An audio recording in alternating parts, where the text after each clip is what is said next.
네, 오늘은 누가복음 7장 18절의 말씀을 가지고 의심에서 확신으로라는 제목으로 말씀을 좀 짧게 나누도록 하겠습니다. 오늘 본문 말씀은 원래 35절까지 이어져 있는 본문입니다. 그런데 오늘은 23절까지만 좀 보게 될 텐데 24절부터 28절까지는 요한에 대한 예수님의 평가 이야기가 하나 또 등장을 하고 29절부터는 당시 사람들의 어떤 비유, 예수님의 비유 말씀이 또 등장을 하는데 원래는 이제 35절까지가 한 단락으로 이어진 본문이에요. 연결해서 보는 것이 더 좋을 것이고 오늘은 23절까지만 좀 보도록 하겠습니다. 사람은 살면서 단 한 번도 실망을 안 해본 사람은 없을 거예요. 맞나요? 그렇죠? 혹시 여중에 나는 실망을 단 한 번도 해보지 않았어, 나는 실망 따위는 몰라, 그게 무슨 말인지도 모르겠어 라고 생각하는 분 계신가요? 그렇죠? 로봇가 아닌 이상 없을 거예요. 실망을 단 한 번도 겪어보거나 경험해보지 못한 사람은 없을 겁니다. 사람은 살면서 누구나 다 실망이라는 감정 혹은 경험을 하고 사는데 이 실망이라고 하는 것과 꼭 같이 붙어 다니는 단어 하나가 더 있는데 뭘까요? 기대. 그렇죠? 바로 기대입니다. 기대했기 때문에 실망을 하게 되는 거고, 실망을 했다라는 것은 기대했다는 증거가 되기도 하겠죠. 예를 들어 볼까요? 남자친구한테 선물 받고 실망해 보신 분 계신가요? 네. 감사하죠. 기대했다는 뜻이잖아요. 기대조차 안 하면 실망도 안 할 텐데, 내가 누군가한테 선물을 받았는데 실망스러워. 그 말은 즉 기대했기 때문에 실망을 했을 수 있겠다라는 생각이 듭니다. 내가 큰맘 먹고 1년을 아껴서 휴가를 써서 여행을 갔어요. 근데 그 여행지가 너무 실망스러워. 그런 거죠. 내가 얼마나 이거를 잘 아껴서 좋은 시간을 보내려고 기대했는데 기대한 것 이상으로 느껴지지 않을 때 실망을 하게 되죠. 즉 실망이라는 것은 무엇인가를 기대했을 때 나타나는 것 같아요. 내가 이 사람한테 실망을 합니다. 이 사람한테 기대했다라는 증거예요. 그래서 누군가한테 실망을 했다는 것은 내가 이 사람을 의지하고 기대했기 때문에 아마 실망을 했을 가능성이 큽니다. 혹시 설교가 실망스러운 분 계신가요? 회개하십시오. 그거는 그냥 회개하세요. 회개해야 될 겁니다. 농담이고요. 실망은 스스로 언제나 먼저 혼자 독립적으로 나타나지 않고 기대했다라는 것과 같이 나타나는 어떠한 현상이라는 거죠. 신앙생활도 마찬가지일 수 있겠다라는 생각이 듭니다. 우리는 때로 실망을 하기도 합니다. 하나님이 살아 계신지, 정말 하나님이 살아 계시다면 왜 이 세상은 이 모양 이 꼴인지, 전지전능하신 분이, 선하시다라고 하는 분이 왜 실제 살아 계시다면 이 세상은 이렇게 악하고 타락하고 고통이 존재하며 우리의 모습이 이렇게 비참해야 하는지, 혹은 두 가지 중에 아닐까? 전지전능하지만 선하지 않거나, 선하신데 그걸 막을 능력이 없거나 라는 회의감과 의심이 찾아올 때도 있다라는 거예요. 신앙생활은 늘 실망과 기대의 연속으로 이어지는 것 같다라는 생각도 듭니다. 저도 20대 시절을 설교 준비하면서 돌아보니까 그 시절에 굉장히 많은 그런 고백들을 했었던 것도 같아요. 제가 나이가 26살이 됐던 해에 나름대로 의미를 찾고 새벽 기도를 6개월 다니면서 비전을 찾아서 학교를 그만두고 이 일을 해보겠다라고 선포를 한 거예요. 그래서 세무서에 가서 단체를 만들고 기관 설립을 해서 기관 사역을 하기 시작했습니다. 그게 26인데 여러분들의 나이죠. 그런데 그때 또래의 친구들은 다 학교 잘 다니면서 자격증 공부하고 전기기사 따고 좋은 직장에 들어가고 그냥 그 FM대로의 삶을 살아가던 때예요. 근데 저희 아버지는 어떤 특별한 의미와 가치를 찾는 것에 그렇게 관심이 없으시니 내 친구들이 다 열심히 살아서 학교도 졸업하고 직장 들어가는 모습을 볼 때 저는 그때 당시만 해도 제 집이 거의 지옥과 같은 심리였어요. 왜냐하면 문 열고 들어가서 어느 누구와도 눈 마주치지 않고 인사하지 않고 방에 들어가서 빨리 숨어 있는 게 제 하루의 일상이었죠. 왜냐하면 이미 집에서 제 삶이 너무 가치 없다라고 느끼고 있었기 때문에. 도대체 나이를 어디로 먹었길래 26살 먹고 7살 먹고 그 애가 대학교 그만두더니 뭐 해보겠다라고 봉사활동 막 이런 것만 열심히 하고 있으니 믿음도 없고 신앙도 없는 우리 부모님이 보기에 얼마나 별로인 인생이었겠냐라는 거죠. 그래서 집에 문 열고 들어가면 방으로 바로 들어가서 조용히 앉아있다가 내 할 일을 하다가 다 잠이 드는 것 같은 소리가 들 때 나와서 씻고 먹고 이렇게 생활을 했던 거예요. 집을 나갈 용기는 또 없는 거죠. 왜요? 돈이 없으니까. 그냥 집에 빌붙어서 기생충처럼 살아가야 되는 게 그때 당시에 제 삶의 모습이었던 거예요. 근데 먹고는 살아야 되니까 뭐 음악하는 친구들 예를 들어 이런 거예요. 내 음악을 하기 위해서 밤낮으로 여러분들의 음악도 만들고 활동도 하잖아요. 알려야 되잖아요. 근데 그게 돈이 되진 않는다고. 돈을 버는 것은 또 다른 행위이기 때문에 그 어떤 중첩되는 시간을 견디잖아요, 우리가. 그렇죠? 그런 것처럼 내가 내 의미를 찾기 위해서, 이 비전을 찾기 위해서 기관을 설립해서 사역을 막 하는데 낮 시간 동안에는 그 일들만 해야 되다 보니까 먹고 살기 위해서는 다른 일을 또 해야 되는 거예요. 그래서 집이 선부동 살 때인데 한 대 앞에 있는 파리바게트에서 아침 6시부터 12시까지 일을 하고, 근데 6시에 일을 하려면 1시간 걸리니까 또 5시에 나와야 돼요. 그러면은 6시, 7시, 8시 일하다가 첫 등교하는 대학생들 만나면서 현타가 오는 거예요. 내가 저기서 공부해야 될 내 모습인데 내가 여기서 빵 만들고 빵 포장하고 내가 뭐 하려고 이런 일을 하고 있지? 한쪽에서는 되게 의미 있고 가치 있는 일을 한다고 믿으면서도 동시에 그 현실이 나에게 찾아왔을 때 회의감이 들더라는 거죠. 하루는 빵집 알바를 마치고 돈이 더 없어가지고 우유 배달을 시작한 거예요. 지금 사는 구단지 앞에 보네르 빌리지를 돌릴 때예요. 잘 돌리다가 위에서부터 잘 돌리고 내려와요. 엘리베이터 열렸는데 그때 당시 꿈의 교회 틴즈파이어, 제가 청소년부 중학교 교사할 때 부장 선생님이 타시는 거예요. 희범쌤 어떻게 된 거야? 여기 왜 있어? 우리 집이 선부동인데 그 시간에 친구를 만나러 왔다라고 제가 얘기를 했는데 누가 봐도 말이 안 되잖아요. 이 우유 배달 차림에. 그 선생님 만나고 짠한 모습으로 저를 보면서 제 속으로는 무너지는 거죠. 내가 이거를 부끄러워하나? 부끄러울 일이 전혀 아님에도 불구하고 그때 이 어린 나이의 시선에는 그런 것들이 다 나에게는 뭔가 조금 부끄럽다라고 느껴졌던 것도 같은 거예요. 그런 시간들이 계속 중첩되고 켜켜이 쌓이다 보면 어느 날은 기쁘다가도 또 내가 이중인격인가 싶을 정도로 어느 날은 되게 무너지는 거죠. 정말 하나님이 살아 계십니까? 정말 하나님이 살아 계신다면 내가 하나님의 뜻과 일을 하기 위해서 이렇게 하는데 적어도 먹고 사는 문제 정도는 해결해 줘야 되는 거 아닙니까? 내가 부자가 된다라는 것은 아니고 적어도 그냥 먹고 살 걱정 안 하고 그때에 맞춰서 사는 삶을 좀 나에게 선물로 주시면 안 되겠습니까? 라는 어떤 이야기들이 제 입에서 나오기 시작하는 거죠. 그 말은 뭐냐면 저는 기대했던 것 같아요. 그게 어떤 건강한지 아닌지는 지금 해석할 여지는 아니지만 그때 당시 저는 분명히 기대했던 것 같은 거죠. 뭐냐면 내가 나름 그래도 이렇게 의미 있는 가치 있는 일을 한다고 하니 하나님께서 내 삶을 좋은 길로 선한 길로 인도해 주실 거야 라는 믿음과 기대가 있었기 때문에 때로는 무너지고 실망도 하고 그런 시간들을 계속 반복했다라는 거예요. 저는 오늘 요한의 이야기도 직접적으로 실망했다라는 언급이 나타나 있진 않지만 아마도 충분히 그런 감정을 느끼지 않았을까라는 내용으로 유추를 해보게 됐습니다. 요한은 현재 감옥에 갇혀 있을 거라고 예상이 돼요. 오늘 본문에 기록되지 않지만 앞선 3장에 보면 요한이 당시 헤롯 대왕의 스캔들을 고발하면서 감옥에 가두어져 버리는 상황에 놓이게 됩니다. 그런데 오늘 본문에 보니까 직접 예수님을 찾아간 것이 아니라 그의 두 제자를 불러서 예수님께 물었다라고 하니 직접 가지 못할 만한 상황이 있었어서 그렇기에 아직도 감옥에 가둬져 있구나라고 우리가 유추해 볼 수 있겠다라는 거죠. 요한은 아마도 간절히 메시아를, 그리스도를 기다리고 원했을 것 같습니다. 요한뿐만 아니라 당시의 모든 이스라엘은 우리가 이렇게 억울하게 식민지로 살아가는 선택받은 민족이 이 모습이 맞아? 라고 회의감이 가득했던 때이기 때문에 그 메시아가 왕으로 나타나셔서 권력자로 나타나셔서 우리를 다 억압으로부터 자유하게 해줄 메시아를 기다렸다는 거예요. 그건 요한뿐만 아니라 당시의 모든 민족이 그랬습니다. 특히 요한은 광야에서 가죽옷을 지어 입었고 메뚜기와 석청을 먹고 살았다는 그의 라이프 스타일로 보아서 그는 세속과 완전히 분리되기를 노력했던 사람인 것 같아요. 그렇게 세속과 분리되기를 노력하면서 광야에 지내며 하나님이 오실, 예수 그리스도가 다시 오실 것만을 기다리며 경건의 삶을 살았던, 노력했던 사람이라는 거죠. 요한이 질문합니다. 선생님이 오실 그분입니까? 그렇지 않으면 우리가 다른 분을 기다려야 합니까? 요한은 지금 의심하고 있는 것처럼 보이는 거죠.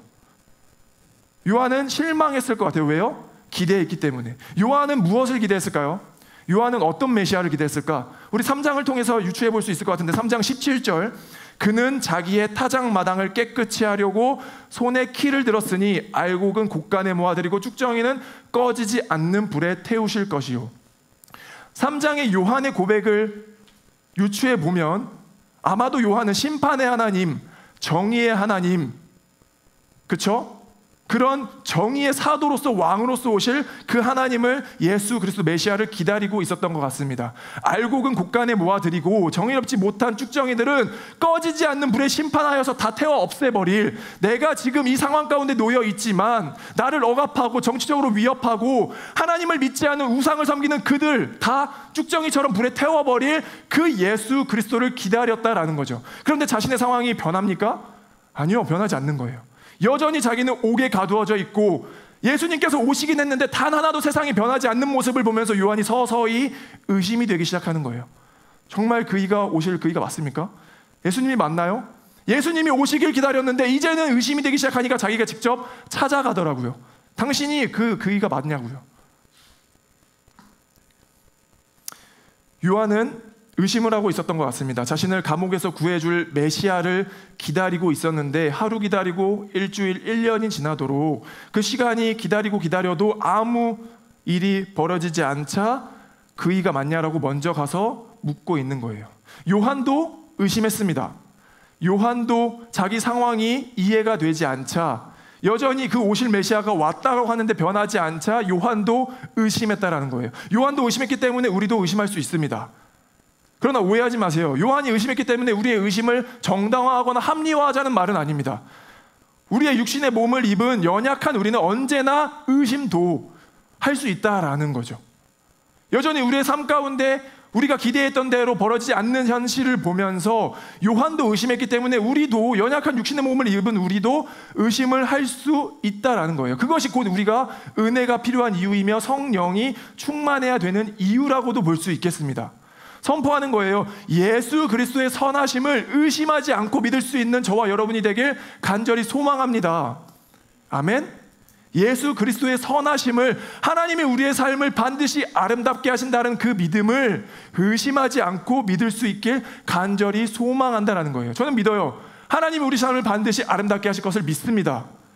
여러분들도 믿으시나요? 여러분 믿으시면 아멘 한번 크게 한번 해볼 수 있을까요? 믿으시나요? 저는 진짜 믿어요. 그런데 오늘은 이렇게 한번 생각해 보면 좋겠어요. 우리는 그의 선하심을, 하나님이 반드시 우리의 삶을 아름답게 하실 것을 의심하지 않는 방향으로 믿음을 세워가야 하겠지만, 오늘은 그 의심과 그 생각에 격려와 박수를 한번 보내보자라는 거예요. 의심을 정당화하자는 박수는 아니지만 그 의심이 정말 실제 의심이었을까? 요한이 정말 예수 그리스도가 가짜라는 의심이었을까? 어쩌면 요한은 간절히 기다렸는지 모르겠어요. 더 간절히, 정말 그이가 맞다면, 이 억압으로부터 자유를 선포하실 그이가, 그분이 맞다면 빨리 이 기도, 이 문제를 좀 해결해 주시면 안 되겠습니다라는 어떤 간절함처럼도 들리더라는 거죠. 저는 적어도 그랬던 것 같아요. 그 시절에 제가 너무 힘들었을 때 저도 그런 기도했습니다.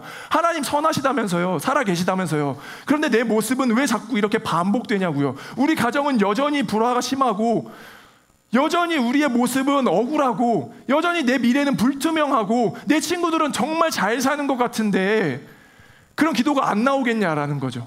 정말 하나님이 선하십니까? 살아계십니까? 그런 어떤 불만 섞인, 투정 섞인 이야기가 나왔는데, 지금 돌이켜보면, 그때도 돌이켜보면 어떤 마음이냐면 정말 하나님이 의심되어서가 아니라 어쩌면 제 간절함이, 제 내면의 이야기는 간절함일지도 모르겠다라는 생각이 들더라니까요. 정말 주님이 아니고서는 이 문제를 해결할 방법이 없습니다. 정말 선하신 그 하나님이 우리의 삶을 다스려 주시고 하나님께서 속히 찾아와 주셔서 내 마음을 지켜주시길 소원합니다 라는 절규와 기다림, 간절함은 아니었을까라는 생각을 해보게 됐다는 거죠. 저는 우리 중에도 혹시 그런 시간을 보내는 분이 계시다면, 여전히 내 삶의 어려움이 계속해서 반복되어지고 찾아오고, 저는 여러분 때에 아마 그런 문제들이 가장 많을 거다라고 예상이 돼요. 여전히 우리는 주일에 이 시간을 구별하여서 신앙생활을 하고 있지만 내 삶에 돌아가서 내 삶의 문제는, 환경은 여전히 부족함 투성이죠.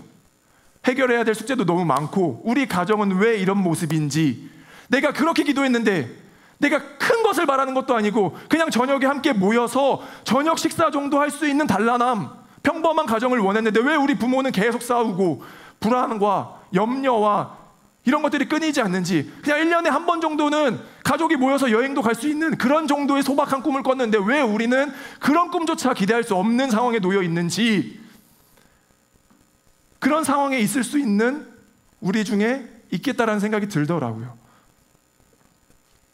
혹시 그런 의심의 생각이 드는 분이 계시다면 저는 격려하고 싶어요. 저는 그것이 의심이 아닐 거라고 믿습니다. 어쩌면 여러분들의 그 의심은 더 절규와 기다림과 간절함으로 느껴지는 거예요. 주님, 정말 당신이 그입니까? 라고 했던 우리의 의심이 아니라 우리 내면에는 그분을 더 간절히 기다리는 기다림이었던 거죠. 저는 여러분들 마음 가운데 그 기다림을 발견할 수 있길 소망합니다.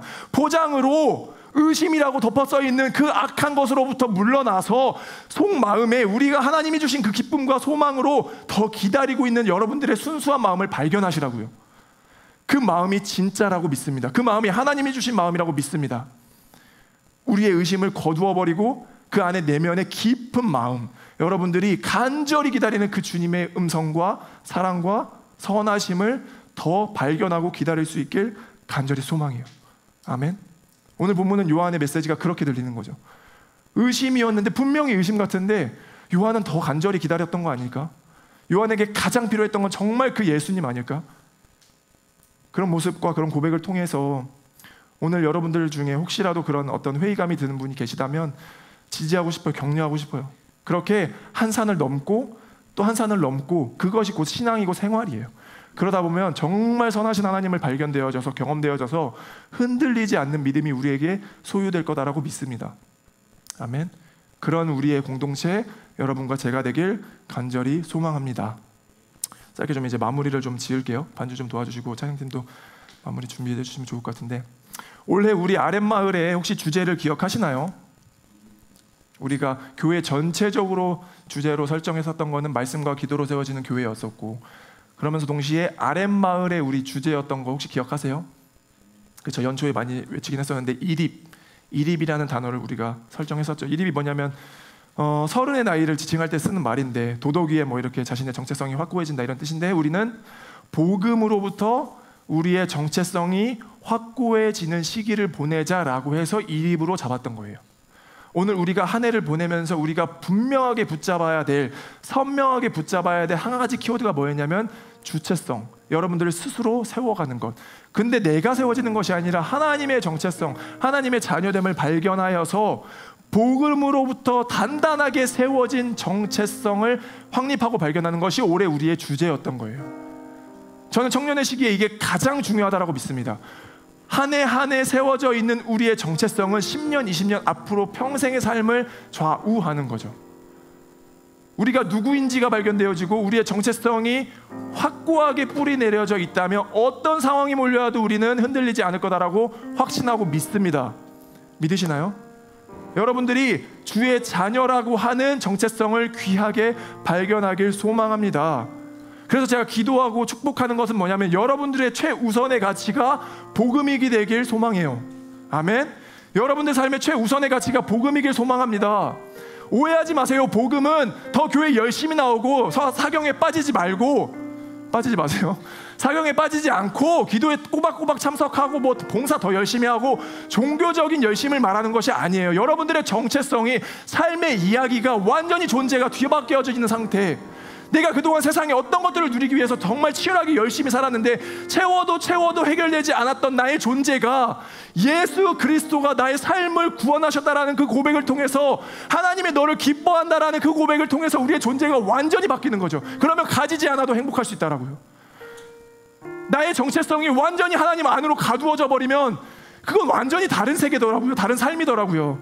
그게 정체성이더라고요.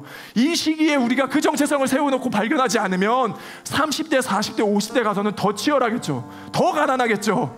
더 불안하겠죠. 더 염려가 많겠죠. 집도 없겠죠. 차도 없겠죠. 뭐 다 부족함 투성일 텐데 아무렇지 않겠더라고요. 그리 아니하실지라도 주님을 사랑하고 고백할 수 있겠더라고요. 왜요? 나의 정체성은 그런 것과 다르니까. 정신승리라고 느껴질 수도 있겠어요. 차라리 그렇게 느껴진다면 저는 그것도 좋다고 봐요. 나는 그냥 하나님 앞에 정체성이 완전히 확고되어서 그렇게 살아가는 삶이 난 너무 기뻐 라고 고백하면서 살아갈 수 있는 저와 여러분이 되길 간절히 소망한다는 거죠. 우리가 이립이라고 하는 것을 보면 청년의 시기에는 이립의 특징이 뭐예요? 조금만 지나면 여러분들이 부모가 된다는 뜻이거든요. 그렇잖아요. 이제는 자립했으면 그 다음에는 새 생명을 낳을 수 있는 단계로 넘어가요. 청년에만 머물러 있지 않고 아이를 낳고 자녀를 낳잖아요. 부모가 돼요. 부모가 되면서 가장 두려운 게 뭔지 아세요? 물리적으로 어려움일까? 아닐 것 같아요. 뭐냐면 내가 정말 부모 노릇을 할 수 있을까? 내가 정말 부모의 깜냥이 될까? 내가 이 아이를 책임질 수 있을까가 더 두려울지도 모르겠어요. 내가 아직도 자립되어져 있지 않은 나가 그 아이를 온전히 잘 길러낼 수 있을까가 두려운 거죠. 물리적인 두려움은 금방 극복해요. 이립이 그런 특징이 있더라고요. 새 생명을 낳아야 될 어떤 시기가 도래할 건데, 그럼 이 시기에 우리의 정체성을 더 확고하게 잘 세워놓지 않으면 여전히 어린아이의 신앙으로 청년의 시기로 머물러 있겠더라고요. 저는 어린아이의 신앙과 청년의 시기의 신앙이 뭐냐라고 생각을 해보니 나를 위해서 주님이 존재한다라는 자기중심적 신앙 같은 거예요. 저는 처음에 당연히 그럴 수 있다라고 생각하고 괜찮다고 믿습니다. 주님은 우리에게 필요한 것들을 계속 주시는 분이고 우리를 늘 감찰하시고 우리의 먼저 앞서서 선하게 길을 계획해 놓으시는 분이기 때문에 주님 이게 필요한데요, 주님 괜찮아요, 이거 주세요라고 그런 어린아이 신앙 같은 것처럼 해도 괜찮다고요. 그런데 이한이가 지금 엄청 때를 써요. 만 2살인데 지 거 아니라고 그냥 엄청 막 뒤집어진다라고요. 근데 걔가 20살이 되고 30살이 돼서 이거 안 사준다고 백화점에서 뒤집어져 봐요. 이건 말이 안 되는 거죠. 그런 것처럼 우리의 영적인 나이가 이립의 시기를 잘 보내서 여러분들이 성인이 되었을 때 누군가를 낳을 수 있는, 새 생명을 잉태하고 기를 수 있는 훈련의 과정으로 이 시간을 보냈으면 좋겠다라는 거죠. 그러면 오늘 말씀에 보니 21절, 그때 예수께서는 질병과 고통과 악령으로 시달리는 사람을 많이 고쳐주시고 또 눈먼 많은 사람을 볼 수 있게 해주셨다. 예수께서 그들에게 이렇게 대답하셨다. 너희가 보고 들은 것을 가서 요한에게 알려라. 눈먼 사람이 다시 보고, 다리 저는 사람이 걷고, 나병 환자가 깨끗해지고, 귀 먹은 사람이 듣고, 죽은 사람이 살아나고, 가난한 사람이 복음을 듣는다. 예수님께서 오신 이유는 나 혼자만을 위해서, 나의 기도를 들어주시기 위해서 오신 분도 맞지만 그거를 초월한 것 같다라는 거죠.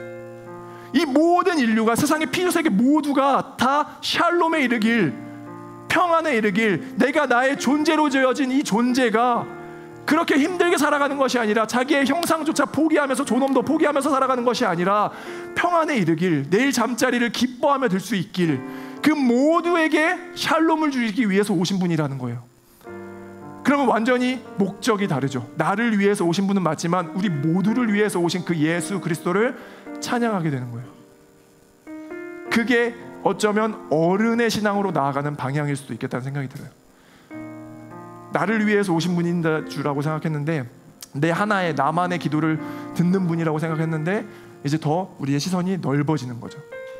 그 하나님은 나뿐만 아니라 우리 모든 인류의 구원을 위해 오신 분이구나.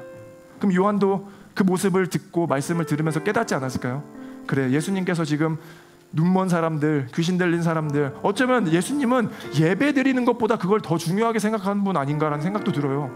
그냥 우리가 이렇게 모여서 예배 순서에 맞춰서 잘 예배 드린 것보다도 더 중요한 예수님의 사명은 뭐예요?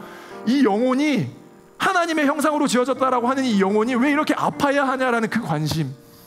그래서 자기의 수단과 방법을 가리지 않고 최선을 다해서 한 영혼을 살려내는 일, 그 일들을 예수님께서 하셨다라는 것이 오늘 말씀 가운데 드러나는 것 같다라는 거예요. 저는 여러분들 삶 가운데 그런 열매들이 있길 축복합니다. 여러분들이 세상 가운데 돌아가서 삶을 살다 보면 그런 영혼들이 눈에 들어오겠죠. 안 들어온다 하면 기도하면 좋겠어요. 하나님, 저에게 그런 시선을 주시옵소서. 그런 마음을 주시고 그런 시선을 주셔서 나의 도움으로 누군가를 섬길 수 있다면 그런 마음으로 내 삶을 살아가길 소망합니다. 그런 기도로 한 주를 시작하시고 그런 상황이 놓였을 때 예수님과 같은 삶을 살아보는 거예요. 그런 섬김이 결국 하나님 나라를 오늘 우리가 살아가는 삶의 현장 가운데 이뤄낼 줄 믿습니다. 아멘. 마지막으로 이거 한 가지만 나누고 마칠게요. 나의 해방일지 드라마, 옛날에 아마 다들 보신 분 계실 텐데, 그때 진짜 저도 인상 깊게 들었던 대사 중에 하나가 뭐냐면, 기도에 대한 내용 나오는 적 있어요. 기도 보세요. 어려서 교회 다닐 때 기도 제목 적어내는 게 있었는데 애들이 쓴 거 보고 이걸 왜 기도하지? 성적, 원하는 학교, 교우관계, 고작 이런 걸 기도한다고? 신한테? 신인데? 나 궁금한 거 하나밖에 없었어. 나 뭐예요? 나 여기 왜 있어요? 인간은 다 허수아비 같아. 자기가 진짜 뭔지 모르면서 그냥 연기하며 사는 허수아비. 어떻게 보면 건강하게 잘 산다고 하는 사람들은 이런 모든 질문을 잠재워두기로 합의한 사람일 수도 있겠어. 인생은 이런 거야 라고 어떤 거짓말에 합의한 사람들. 나는 합의 안 해. 죽어서 가는 천국 답이 필요 없어. 살아서 천국을 볼 거야. 뭐 이런 내용이었었는데, 이게 되게 저한테는 이게 의미 있게 다가오는 거예요. 그러니까 죽어서 가는 천국 필요 없어. 살아서 천국을 볼 거야 라는 말이 오늘 우리의 삶 가운데 그 하나님 나라를 통치를 살아내지 못하면 죽어서 가는 천국을 우린 느낄 수 있을까? 알 수 있을까? 모르겠어요. 구원이 뭘까? 구원 신학적으로도 정리된 거 너무 많죠. 저는 구원이 뭐냐면 피조 세계의 질서를 거부하고, 피조 세계의 논리 질서를 거부하고 창조주의 질서로 우리가 따라가려는 노력인 것 같아요. 구원은 어느 날에 하나님 앞 뿅 앞에 나타나는 게 아니라 우리가 살아가는 이 삶의 가운데 우리가 의지적으로 결단하여서 노력하여서 하나님을 따르기로 하는 노력인데, 그게 뭐냐면 이 피조 세계의 원칙과 질서를 거부하고, 그건 뭐예요? 양육 강식이죠. 생존, 능력 있는 사람이 다 앞서가는 그런 것들을 거부하고 공존하기를 소망하는 것. 우리 모두가 한 형제 자매다라는 인식 안에서 우리의 모든 것이 다 샬롬에 이를 수 있는 우리의 노력들이 곧 창조주의 원리를 살아가는 우리의 노력인 것 같아요. 저는 여러분들 삶 가운데 대단한 게 벌어지지 않다도 작은 거 하나라도 할 수 있다라고 믿습니다. 쓰레기 버려야지 않으면 되잖아요. 자기가 먹고 간 자리 의자 놓고 가면 되잖아요. 그게 뭐 대단한 건 아니지만, 그게 뭐냐라고 물어볼 수도 있겠지만, 저는 그게 우리의 태도일 수 있겠다라고 봐요. 내가 그냥 당연하게 누리는 어떤 권리로서 그냥 뭐 놓고 가는 게 아니라, 적어도 내가 할 수 있는 어떤 작은 실천인데 같이 정리하고 같이 일하고 같이 나눠 들고 같이 하면 좋잖아요. 그렇죠? 그런 게 어쩌면 가장 하나님의 통치를 우리 삶으로 보여주는 건 아닌가라는 생각이 드는 거죠. 한 주간의 삶을 살아갈 때 여러분들이 만나는 많은 영혼들, 정말 하나님이 보내주신 영혼이라는 생각으로 만날 수 있길 소망하고, 또 한 주간의 삶이 정말 그렇게 거룩으로 또 하나님의 통치를 기대하는 삶으로 살아갈 수 있길 간절히 축복하고 소망합니다.